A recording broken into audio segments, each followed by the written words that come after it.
Live like you're dead to the law and alive to God. Live like you're dead to the law and alive to God. Paul says, "For through the law I died to the law, so that I might live to God." Paul's saying that he died to the law as a means of his justification, so that he might live to God. When he says I died to the law, he doesn't mean the law is bad. He doesn't mean that I don't obey God. What he means is that I died to the law as a means of my salvation. I saw that through the law I couldn't obey it in order to be justified, so I quit trying to be justified through my performance, and I accepted that Jesus' performance was good enough for me so that I might live to God. Through the law, I died to the law. It no longer is a means of my salvation, so that I might live to God. That's what he's saying. We need to realize that the law can't give us life. The law can't justify us. Only Jesus and his perfect work can justify us.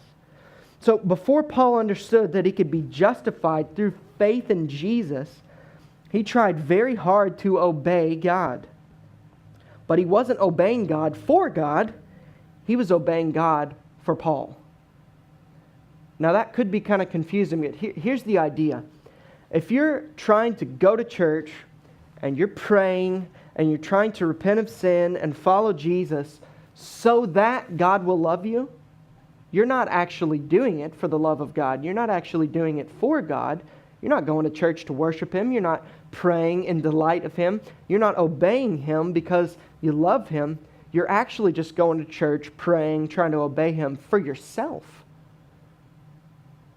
If what you're doing it so that God will love you, you're not doing it for God. You're doing it for you. And that's sin. You need to know that we're not called to be self-seekers. We're not called to do good works so that God will love us. We're called to do good works and obey Him because He's already loved us freely in Jesus.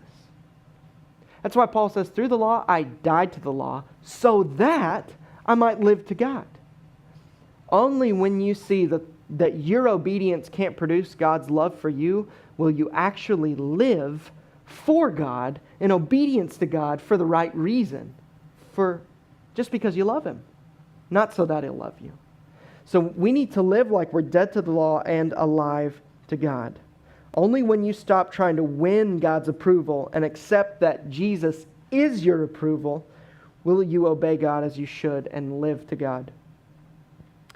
Have you died to the law as a means of your justification? Do you know that your performance cannot legally make you justified before God? You can never be good enough. Do you also know that Jesus is good enough for you? So once you know that, then you'll start to obey God as you should, out of joy. We need to